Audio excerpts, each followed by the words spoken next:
If it's Tuesday, it's the economy. With just 70 days to go, the Harris campaign attacks Trump's economic agenda as a, quote, deficit bomb. And the Trump team fires back, tying Harris to rising prices and Bidenomics. Plus, in a letter to Congress, Meta CEO Mark Zuckerberg claims that his company was pressured by the Biden administration to censor content tied to the COVID pandemic. And Israeli officials say they pulled off a dramatic and complicated hostage rescue in the underground tunnels of Gaza. Now, a 52-year-old man is alive and back home in Israel after 10 months in captivity.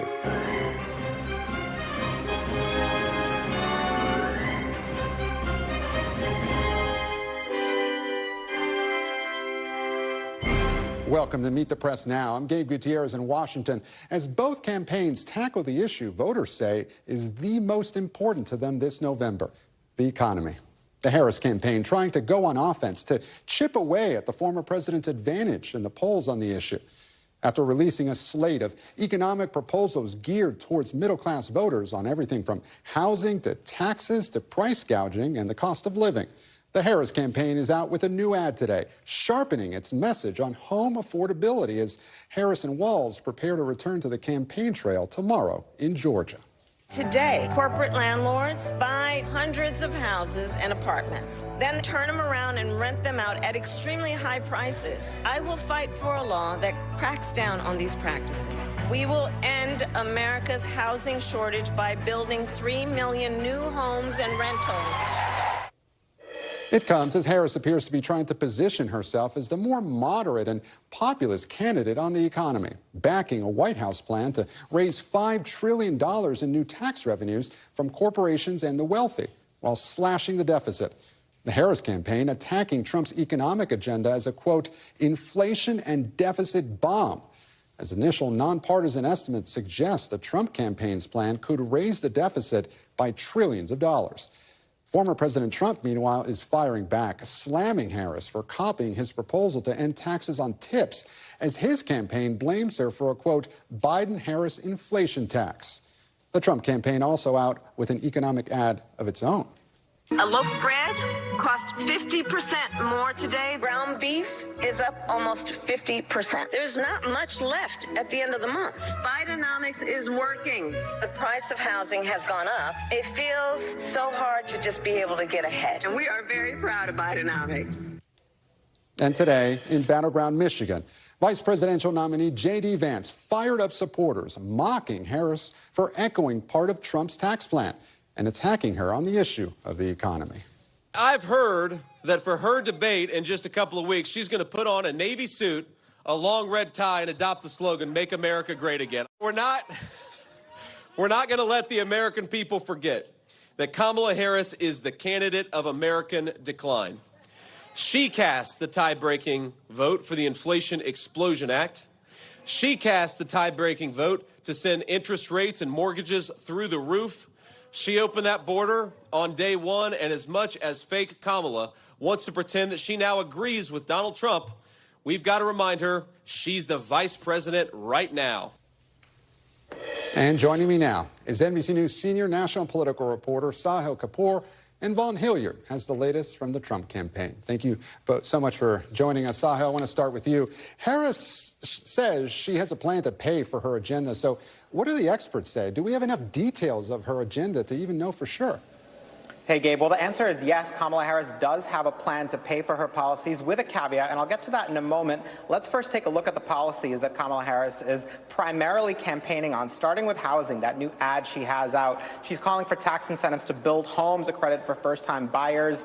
Home buyers worth $25,000, increasing the child tax credit, especially for parents of newborns, and new powers to tackle corporate price gouging. Now, the numbers. Economists have tallied up the numbers on the Harris agenda and the Trump agenda, and let's show them. Kamala Harris has $5 trillion in revenues. That is, she is endorsing $5 trillion in the White House, in the Biden White House budget, mostly on corporations and upper earners to make a lot of money, raise a lot of money rather, and $2 trillion in spending and tax breaks. Trump, on the other hand, has called for $5 trillion in mostly tax breaks, and he has under $3 trillion in tariffs. That is his main proposal, which means Harris has a surplus right now in her agenda, and Trump has more red ink than he has revenue revenue raisers. The caveat, of course, is that this is not the entirety of either of their agendas. Of course, if they put more ideas on the table, that can change. But that is where we are now. And Sahil, how much of this is new versus expanding what the Biden administration had in place? So, if Trump tries to tie her to the president, is there room to distance herself with his policy agenda? From a broad vision standpoint, Gabe, it's more of a continuation of the Biden administration policies. And the reason is the way policy gets made in the Democratic coalition is on the basis of consensus. It's a very ideologically diverse coalition to keep all the different interests aligned. They look for things that can win over the vast breadth of the party. So on housing, this is something that the Biden administration has tried to do for a while. On the child tax credit, President Biden has tried to do this as well. What Kamala Harris is doing is she's putting her own stamp on it. She's changing some of the details. She's talking about it in a way that's unique to her, that's authentic to her. You know, that housing story of her mom having to save for a decade. Also on corporate price gouging, she's giving prosecutors more power to tackle price gouging. She's a prosecutor herself. She comes at this from a different place than Joe Biden. So that's where the differences are, points of emphasis, more so than general broad vision. And Sahil, detailed fiscal policy has normally been the purview of Republicans during election season. So is the vice president trying to appeal to those moderate Republicans who may feel left behind by Trump's brand of conservatism? That's exactly what she's trying to do, Gabe. She's trying to appeal to soft Republican center-right voters in states like Georgia and Arizona. The key reason that those states shifted from red to blue in the last election was a lot of voters in the suburbs of Phoenix, suburbs of Atlanta who used to vote for Mitt Romney, who are more comfortable with his economic vision, are deeply turned off by Trump's brand of politics. These are not Bernie Sanders supporters. They're not particularly interested in a transformative, progressive economic vision, but they are open to supporting a Democrat if it's a moderate Democrat. Joe Biden captured that energy in 2020. Now Kamala Harris is trying to replicate that this year. All right, Sahil, thank you. Vaughn, I want to turn to you. We know that Trump likes to talk about his no tax on tips and tariffs, but what specifics do we have on his economic agenda? Right. I think that this, when you break down the numbers that Sahil and you were just getting at here, is what led to, if I may, from the first Trump administration, there is a track record that led to Nikki Haley, when she was running as a Republican rival to Donald Trump, to call in question whether Donald Trump was actually a conservative, noting that he added more to the national debt than any president in United States history. Adam Kinzinger, the one-time Republican congressman at the Democratic convention last week, saying that Donald Trump is not conservative. But that is where, when you actually look at the policy plans for what would be a second Trump administration, he calls for the extending the 2017 tax cuts, which keeps the corporate tax rate at 21%. By contrast, Kamala Harris wants to increase that back up to 28% to bring in greater revenue. But you also look at the tariff, which would be 10% on all goods coming into the United States, but 60% on all goods coming in from China, which for Donald Trump, just last week when he was asked about how he would pay for some of the tax credits that he has talked about, for the cut in revenues because of tax breaks, he said growth, which when you are looking at growth, there are some economists who have questioned, right, to what extent do the tariffs have a negative impact on growth because of the limited production capabilities that would, in the immediate at least, be able to help be produced because of reliance on parts and other goods coming from overseas. So, Vaughn, does the Trump campaign feel secure in their lead on the economy? You know, just a couple of weeks ago, was it last week, the week before, it all seems to blur together. They tried to hold an event talking about, rising grocery prices, and, Trump went off and talked about something else. Are they confident that, one, he can stay on message on the economy, and two, does it really matter because, they have such a lead on the economy to begin with? I've actually noticed, Gabe, that over the last 2 weeks specifically, really since the grocery price increase over the last 4 years was highlighted at that event at his Bedminster Club, that Donald Trump has talked a little bit less about the economy compared to other issues, notably when you're looking at inflation.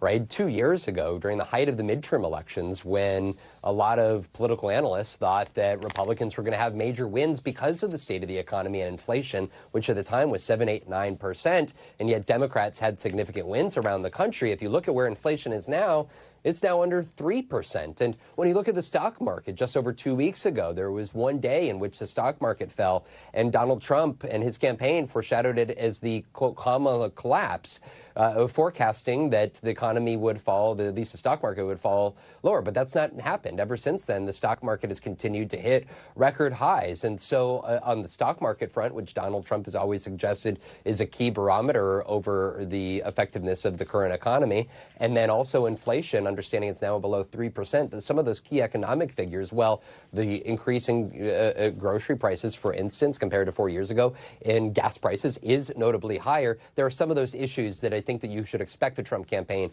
to focus in more and leave some other arguments like inflation and the stock market more off to the side. Well, Vaughn, I want to turn now quickly to another topic. You know, yesterday, Trump suggested he might back out of that first debate. Now, just a short time ago, he posted on social media that he's in and that the old rules have been agreed to, which would mean mics are muted. But we're not quite sure. Have we heard from the Harris campaign? What do we know at this point? Right. This is the part. Usually we're used to having the Presidential Debate Commission organize 3 general election debates in which the candidates essentially agree, and they're a part of these debates. But now it's been left up to the 2 separate camps to work with separate news organizations. And September 10th was the first day that we believe there is going to be a debate on ABC. That's just 2 weeks from now. And yet there were questions over some disagreements, possible disagreements over some of the rules. And Donald Trump, just in the last few minutes, Gabe, on his social media platform, has posted that the September 10th debate is in fact on, in that they are going to abide by the same rules that he had with Joe Biden back at that CNN debate back in June, which would include the idea that the microphones would be muted once that candidate's time is up. Now, in real time here, Gabe, we are waiting to hear from the Harris campaign. We are hearing to hear from ABC on whether, in fact, the words of Donald Trump are accurate here. But at this point in time, at least according to the Republican nominee, this debate is going to be moving forward 2 weeks from now. Vaughn Hilliard, Sahil Kapoor before that. Thank you both so much for joining me. And joining me now is Nevada Democratic Congressman Stephen Horsford. He's the chair of the Congressional Black Caucus. Congressman, thank you so much for joining us here on Meet the Press Now. I want to start with Kamala Harris's economic plans and specifically the issue of inflation. How confident are you that her agenda will lower prices for your constituents in a meaningful way? Well, I commend Vice President Harris because she gets it. She's lived the experience that so many of my constituents in Nevada live. She's raised by a working mom in a middle-class neighborhood. She understands that people in Nevada and all across the country want to do more than just get by. They want to get ahead, whether that's a good-paying job, whether that's the ability to afford rent or buy a home, or whether that's affording the necessities that we need in our everyday lives that major corporations are preventing us from doing. That's why her plan takes on corporate gouging, holds them accountable, and makes sure that people have more money to cover the essentials in their everyday life. And Congressman, about on price gouging, her policy on price gouging that she recently announced, some critics are saying that that amounts to price controls. What do you say to those critics and also to some Republicans who have been arguing that she hasn't provided enough details about her economic plan so far? Well, first, she's provided a lot of details. In fact, her plan to address the housing crisis, which is a big issue in my district, by building 3 million homes, by providing $25,000 of assistance for down payment assistance for first-time home buyers, by providing a child tax credit of $6,000 for families with small children. Donald Trump has no ideas. He has no plans because he's only focused on big corporations, the ultra wealthy, and himself. In fact, his plan, which is really the Trump tax plan, the tariffs, would cause a recession. It would drive up costs for middle-class families, and it would actually be a greater burden. And that is why we cannot move backward with his proposals. We need to move forward with Vice President Harris. And Congressman, you didn't answer the part of the question that I asked about the price gouging, being referred to as price controls, as some Republican critics have alleged. How do you counter that argument? Well, we have to hold corporations accountable. In Nevada, in parts of my district, 30% of homes are owned by corporate landlords. 3 companies that own 30% of the market. They are the ones who are pricing out first-time home buyers, veterans, and students. And even when they provide those homes for rent, they're gouging renters, charging them much higher rates. That's why I've introduced the HOME Act, and it's why I will join with Vice President Harris to take on corporate landlords and market manipulation. Now, there's one policy issue that's getting a lot of attention in Nevada. That's ending taxation on tips. You know, Donald Trump, that was Donald Trump's policy initially. Vice President Harris has said it would be hers as well. The Trump campaign accusing her of copying that. What do you make of that? This is about what's in the best interest of workers. Vice President Harris stands with workers. She understands the hospitality workers in Nevada. She's been to Las Vegas 7 times this year alone. She's met with them directly. And I join with her in her proposal to raise the wages, to eliminate the minimum wage, where workers are paid as little as $2.13 in some states, and to eliminate the tax on tips, because a tip is nothing more than a gift, not a guarantee. That's not something that workers can afford to pay the rent on or to provide a quality life for themselves. But her plan goes further because it's about standing up for workers, something Donald Trump did not do when he ran his businesses or when he was president before. And Congressman, I was talking this with our reporter Saho earlier. How are her economic policies different than those of President Biden? Is there a significant difference? Absolutely, because the vice president is focused on the American people, making sure that they receive a tax cut, middle-class families. Her focus is on entrepreneurs and wealth building to help small businesses, not big corporations and the ultra-wealthy. Her focus is on bringing down costs, whether that's the cost of rent, the cost of groceries, or the cost of childcare.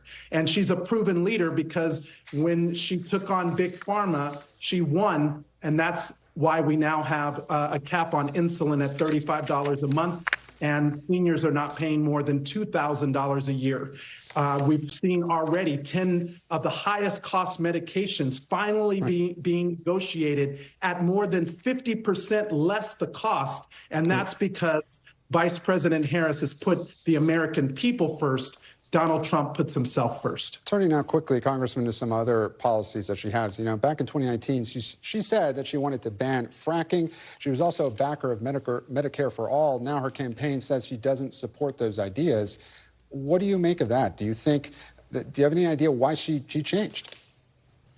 Well, I'm focused on the issues that the American people are focused on, the people in Nevada's 4th District, and they do want to see the price of health care reduce. But by comparison, Donald Trump and Trump's Project 2025 would eliminate the Affordable Care Act. But he would provide more tax cuts for the very wealthy, and then provide... Respectfully, I asked about Vice President Harris's policies, not Donald Trump's. Point taken, though. One last question before you go. She has yet to take questions in a formal setting, yet to do a sit-down interview. I know her campaign says that that's coming soon. Should she have taken questions sooner? Well, I know the vice president is open to talk to the media as she's talking to American voters all across the country. She's been to Las Vegas and to Nevada 7 times this year. She's focused on meeting the voters because ultimately it's the people that will decide this election. They are the ones with the power, and they're the ones who are going to make the choice between 2 very competing visions for America. Vice President Harris, that is about moving us forward, or Donald Trump, that's about moving the country backward. Congressman Steve Horsford, thank you so much for joining us here on Meet the Press Now. We really do appreciate it. Thanks for the time. And up next, we've got breaking news. As Special Counsel Jack Smith has just filed a superseding indictment in the election interference case against former President Trump. We'll have the details next. Also ahead, new questions about protecting free speech and countering misinformation. as Meta CEO Mark Zuckerberg tells Congress that the Biden administration pressured the company to censor COVID-19 content during the pandemic. You're watching Meet the Press now.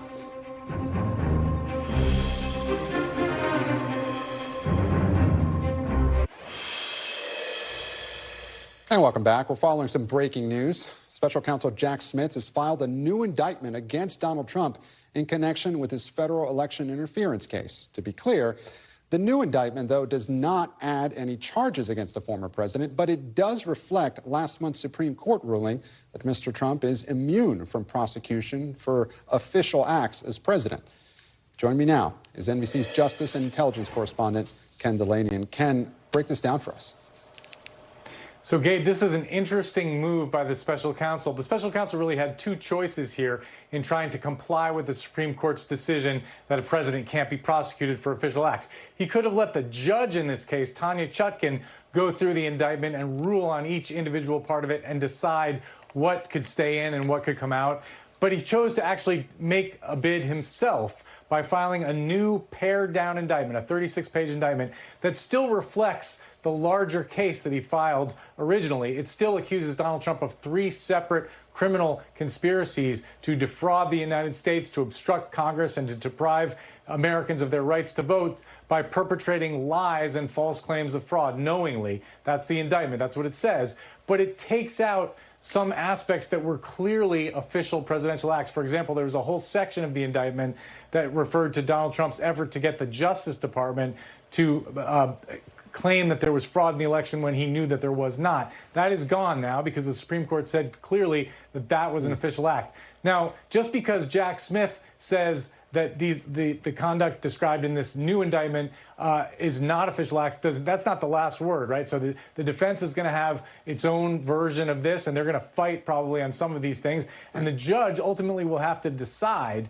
and that may be appealed, and that may go all the way up to the Supreme Court. So we're not going to have a trial in this case anytime soon. What this is a first bid by the special counsel to try to comply with that historic Supreme Court decision, which decreed that former presidents cannot be prosecuted for official acts while in office. Yeah, and Ken, we just got a note from our colleagues Adam Reese, Laura Jarrett, saying they are in touch with Trump's attorneys who are just now reviewing the superseding indictment. They're reviewing it right now. You touched on this a little bit, but what is the timeline here? How realistically, what is the soonest this can get to trial? You mentioned, people have been saying that there's no way this, happens, as you said, anytime soon. But are we talking months, years? It could be many months to a year, depending on whether this question of what's an official act can be appealed before trial or not. And to be honest, I don't know the answer to that question now. I'm going to try to figure it out. But because what's going to happen here is there's going to be hearings before the district judge, Judge Tanya Chutkan, about what are official acts, about what part of this indictment can stand and what can't. The defense is going to argue that almost all of it was official acts, right? So the judge is going to have to decide that, and her decision will set the parameters of the trial, of what conduct Donald Trump can be tried on. But that question can be appealed to the D.C. Circuit Court and then ultimately to the Supreme Court. The Supreme Court kind of left it loose in their immunity decision as to what conduct really constituted official presidential acts and what was purely personal. They said they wanted the judge to take a look at that and decide, and then the appellate courts to take another look. So this really could go on for a long time. And obviously, it's really important to say, if Donald Trump wins the election in November, the Justice Department will continue litigating this case up until the moment he's sworn in. And at that point, the Supreme Court said in their decision, sitting presidents cannot be prosecuted. So the Justice Department would be obligated to suspend the case at that point. And Donald Trump, when he's president, could order the Justice Department to drop it altogether, Gabe. Ken Delaney with the breaking news. Ken, thank you. And turning now to another story that's been developing today, the debate over managing the spread of misinformation online versus censorship is back in the spotlight, with Mark Zuckerberg accusing the Biden administration of trying to censor some of its content during the COVID pandemic. In a letter to Republican House Judiciary Chairman Jim Jordan, the Meta CEO says the social media company was repeatedly pressured by administration officials for months to remove certain posts, including humor and satire. The White House responded, saying, "Our position has been clear and consistent. We believe tech companies and other private actors should take into account the effects their actions have on the American people while making independent choices about the information they present." Zuckerberg wrote this letter as social media companies face pressure to combat misinformation on their platforms ahead of November's election. NBC News Capitol Hill correspondent Ryan Nobles joins me now. And Ryan, Zuckerberg wrote that he regrets some of the choices his company made.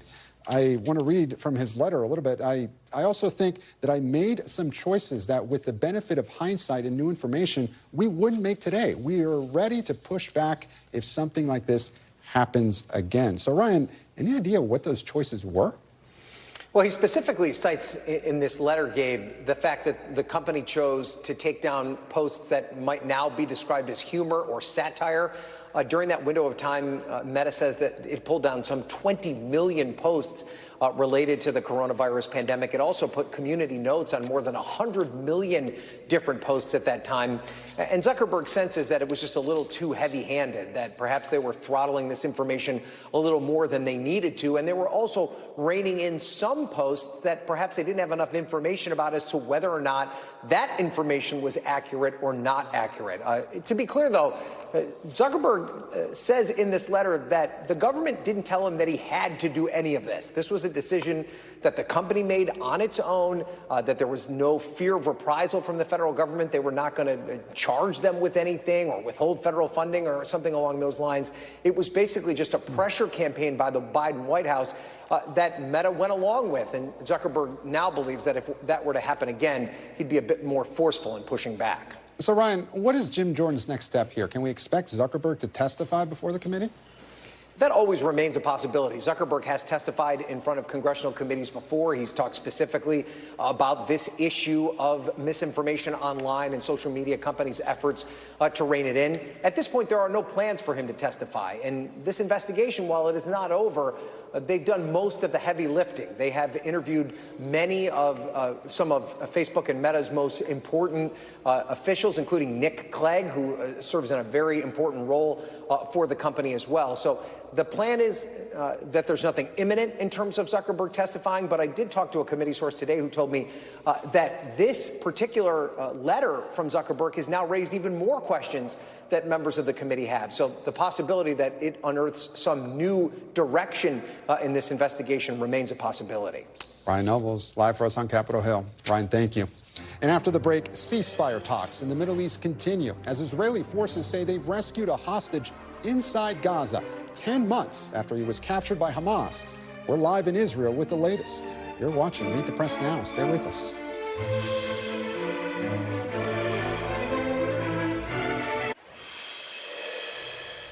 Welcome back. As mediators in the Middle East are still trying to finalize a ceasefire deal that would secure the release of all the remaining hostages in Gaza, Israel announced today that its special forces successfully rescued one hostage from an underground tunnel in Gaza.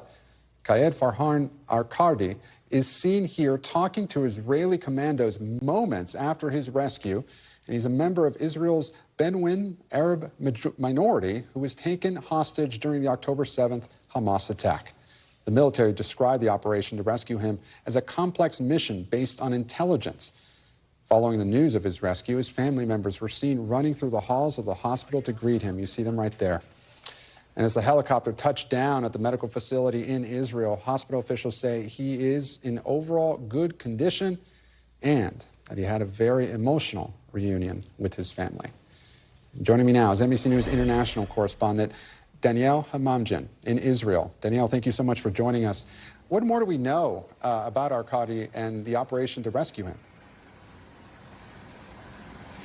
Well, Farhan Al-Qadi, 52 years old, is the 8th hostage to be found alive, the first one to be found in a tunnel. As you mentioned, he is an Arab Israeli from a Bedouin community in southern Israel, so predominantly Muslim community. He was a guard outside Kibbutz Magen on October 7th when he was taken hostage. The IDF not releasing a whole lot of details regarding how exactly this operation unfolded, but a senior military official telling NBC News argues this, that troops were operating in a complex underground system where hostages were suspected of being held along with Hamas fighters and explosives. And the official goes on to say that lessons were learned from previous events. Presumably what this official is making reference to is the accidental shooting of 3 hostages back in December. Now, also, a lot of people might be thinking of the Noah Argamani rescue operation back in June, along with 3 other hostages. This is a different set of circumstances. The images are really heartwarming, as you can see. 11 children reunited with their father. He's in good condition. He was seen by doctors, but as is the case with every hostage that returns to Israel, the relatives of the other hostages want to know if he'll have any information regarding the whereabouts and the condition of their loved ones. According to the IDF, 108 hostages are now left. 2 of them have been held since 2014, and a third, according to the IDF, are presumed dead. Gabe? And Danielle, what is the status of the ceasefire talks? No breakthrough, to put it simply. And don't forget that it was just last week that the bodies of 6 hostages were found. And so that it's putting pressure on Netanyahu. Many relatives of the hostages will tell you that they don't believe he actually wants a deal. But here's where we stand. There are 2 major obstacles here, and they have to do with 2 corridors. One is called the Netzarim corridor, which is this road that runs east to west in the Gaza Strip that effectively cuts the strip in half.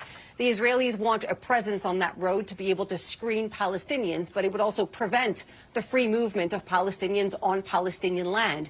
They also want to be able to control what's called the Philadelphia corridor, which is the strip of land between Egypt and Gaza. They want to be able to monitor Hamas. They don't want them to be able to smuggle in weapons.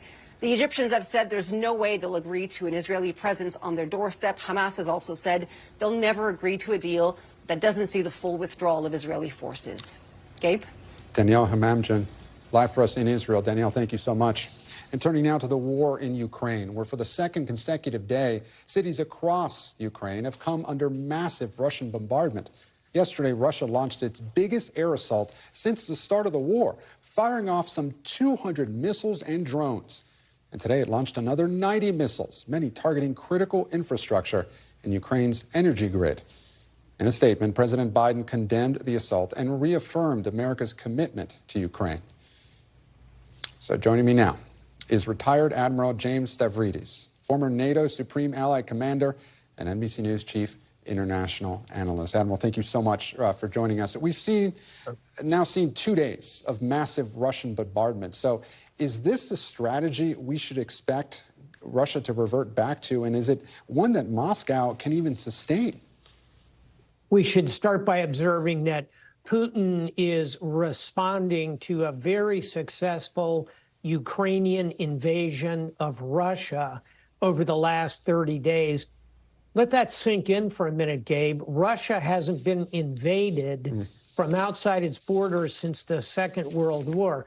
Ukraine is now in possession of 1,000 square kilometers of territory, 70 villages and settlements, probably 1,000 Russian prisoners. So this latest wave, this air attack aimed at the electric grid, is part of Putin responding to this invasion and showing the Russian people that he still controls a potent military.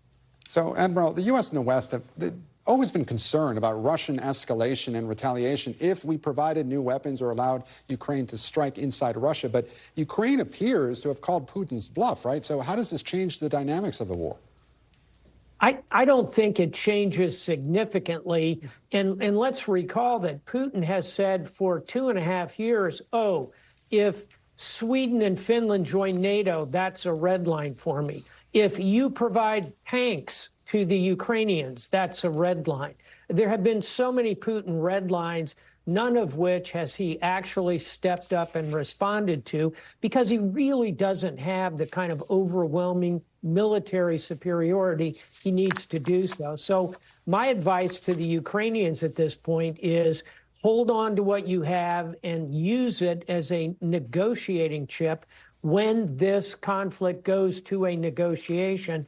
probably next year sometime, Gabe. And Admiral, Politico has new reporting that during their visit to Washington later this week, top Ukrainian officials will ask the Biden administration to lift restrictions on U.S. weapons being used in Russia.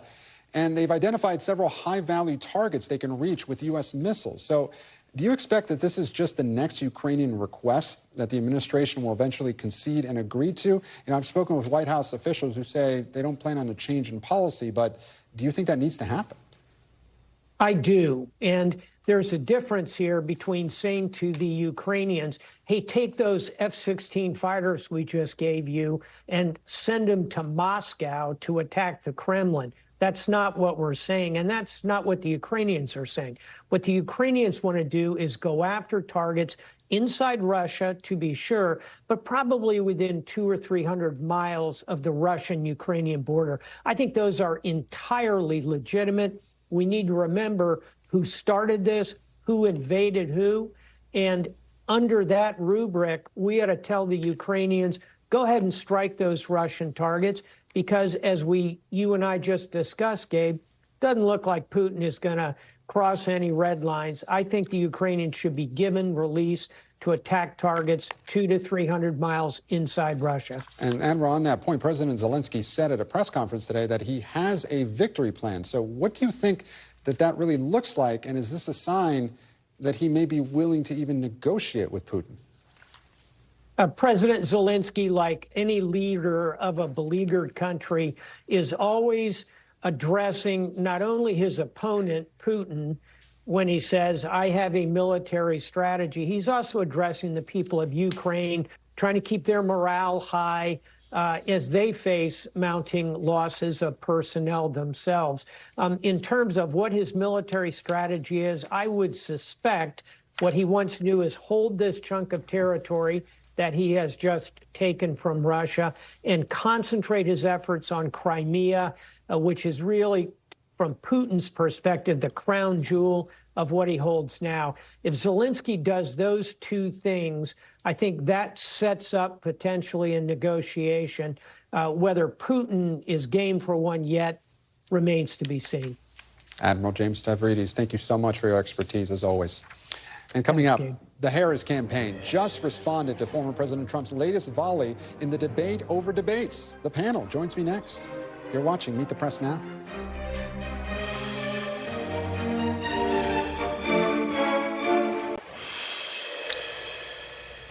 And welcome back. We have some news on the debate over the debates. After Donald Trump posted on social media this afternoon that he'd reached an agreement with Democrats to move forward with the September 10th debate with muted microphones, the Harris campaign just put out a statement reiterating it still wants unmuted microphones.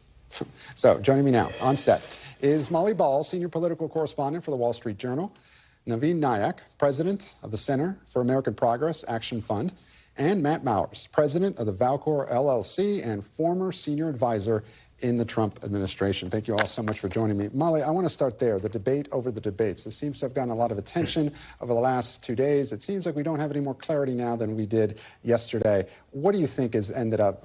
How does this end up? Trump has to do this debate, right?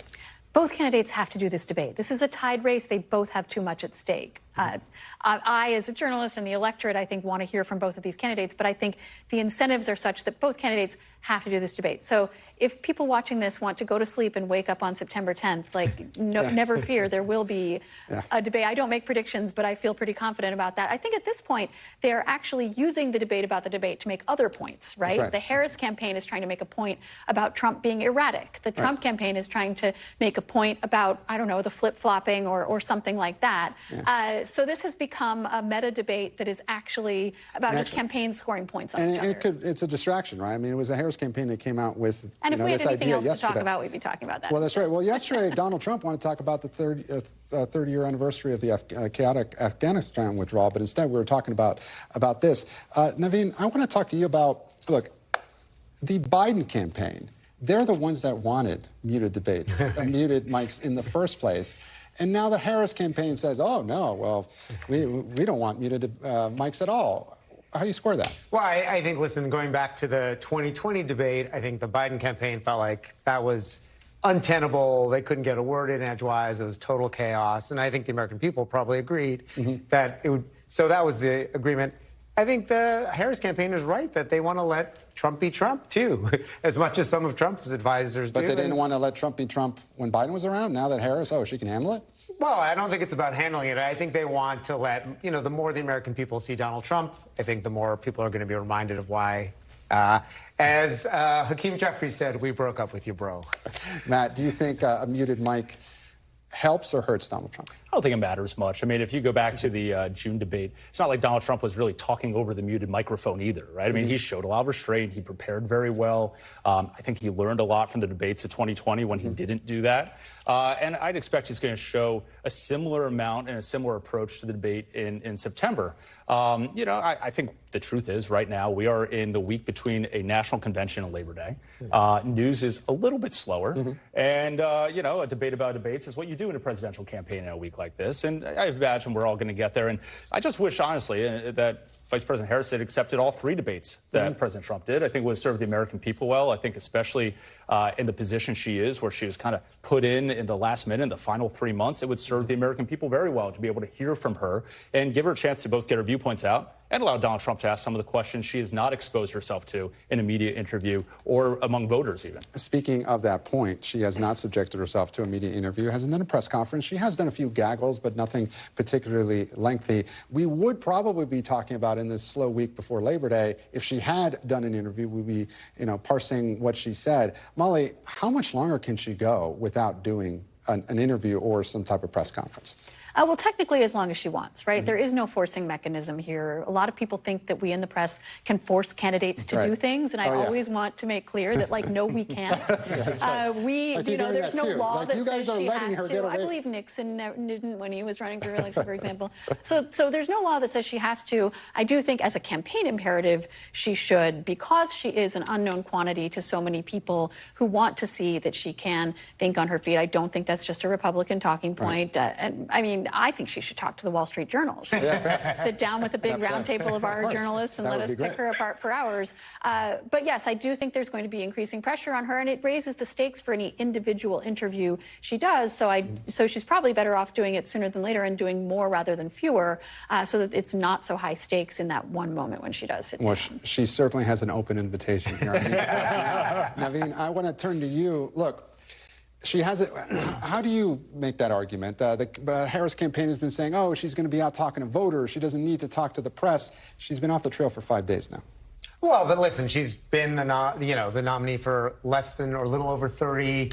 No one's going to say she hasn't been out there talking to voters, right? She has done. Has she taken questions from voters? No, but she's done a ton of events. Town hall? No, I actually think that, I think that you will see more of that. But the idea that she's been hiding from voters or hasn't been conveying to voters what her vision is, what she would do. I kind of tend to agree with Molly that I think it would be untenable for them not to have more of these conversations. But at the end of the day, her goal is to make sure the American people hear from her. And, there's a lot of ways to do that in the world we live in. And so I think they'll find all the different strategies to get there. And look, Matt, you know that the Trump campaign has been hitting this hard, asking her why she hasn't been doing interviews. Trump, as he usually does, he's out there in front of cameras, but he's been all over the place in a lot of these, news conferences, if you want to call them that he's had. Can he find some discipline in his message? Does he need to? I think he's getting into a rhythm now. I mean, we were actually talking about this a little bit before. I mean, when Vice President Harris first became the nominee, there's a lot of ways that Donald Trump could have, prosecute the record against her, whether it was, calling her, saying that she has no core because she's now flip-flopping on all these issues, backing away from saying that's illegal to be in the country, backing away from stripping away quality private health insurance from middle-class Americans. Today, she's saying she supports building a border wall that a few years ago she called racist. I mean, these are things that in a normal campaign, you get asked about, whether it's in a town hall meeting in Iowa and New Hampshire during a primary process or during a sit-down interview. Trump could go against that. Clearly he is. The other thing was saying, well, she's actually radically too left for this country because she said all these very left-wing things when she was trying to get to the left of Bernie Sanders and Elizabeth Warren in that Democratic primary in 2020. And so I think he's now getting into a bit of a rhythm, not to mention the fact that he has 3.5 years of a Biden-Harris record that he can run against her as well. And so I think some consortium of that is becoming the message. He's honing it the more he's out there. He's doing a town hall meeting this week, something, general election nominees don't often do. And that's because he is throwing himself out there and saying, agree with me or disagree with me, I'm going to be here and answer your questions. Molly, I want to turn to some of the breaking news that we had right before this program. We talked about it earlier in the broadcast, this superseding indictment that just came out, regarding, Jack Smith. No new charges against the former president. But what do you make of this and the legal troubles that have been dogging former President Trump ahead of this election? None of this is going to come to a head before the election. But what does this mean for voters? How should they digest all this? It is at least a reminder that these issues do still exist and they are still hanging over Trump. I remember, sitting in that New York courtroom for the beginning of Trump's trial on the Manhattan charges and thinking this is the defining scene of the election, right? Trump was supposed to be in and out of court basically every week up until November, and that really didn't happen for a lot of reasons, mostly procedural. But it is a reminder that these cases do still exist. For Trump is still facing these multiple counts in multiple places for multiple reasons. And anything I think that reminds voters of that is probably not great for him. Naveen, I want to get to you really quickly since we're running low on time, but I want to turn to this issue that we've been hearing from the Harris campaign the last couple of days, her moving to the center on a lot of issues, on immigration, on the economy. Do you think that is a winning strategy? Do you think it will win over independent voters?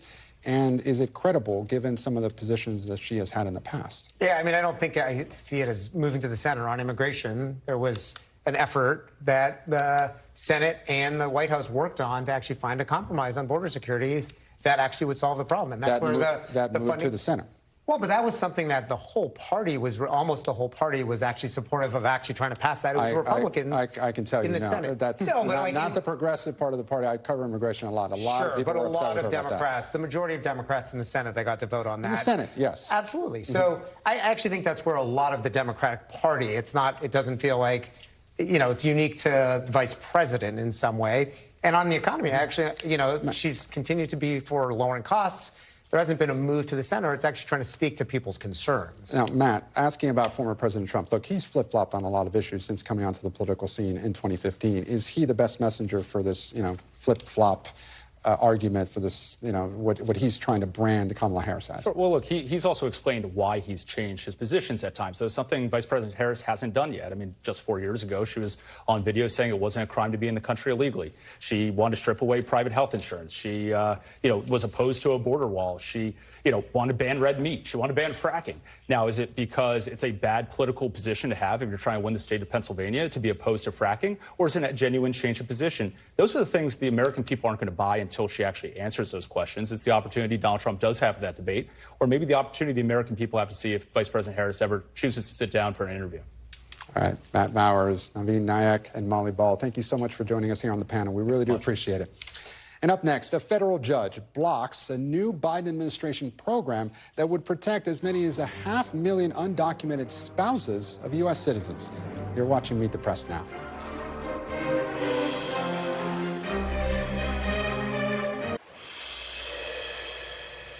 Welcome back. We have more developments on a story we brought you yesterday that could affect hundreds of thousands of undocumented immigrants here in the U.S. A judge in Texas has temporarily blocked the Biden administration's Parole in Place program that allowed certain undocumented immigrants who are married to U.S. citizens to stay in the U.S. while they work their way through the process of applying for a green card and eventually U.S. citizenship. The challenge, brought by Texas Attorney General Ken Paxton and 15 other Republican-led states, argues that the program violates the Constitution and worsens the immigration crisis in their states. Joining me now is NBC News correspondent David Noriega, who's been following this story. David, thank you so much for joining us. What was the judge's justification for this temporary pause?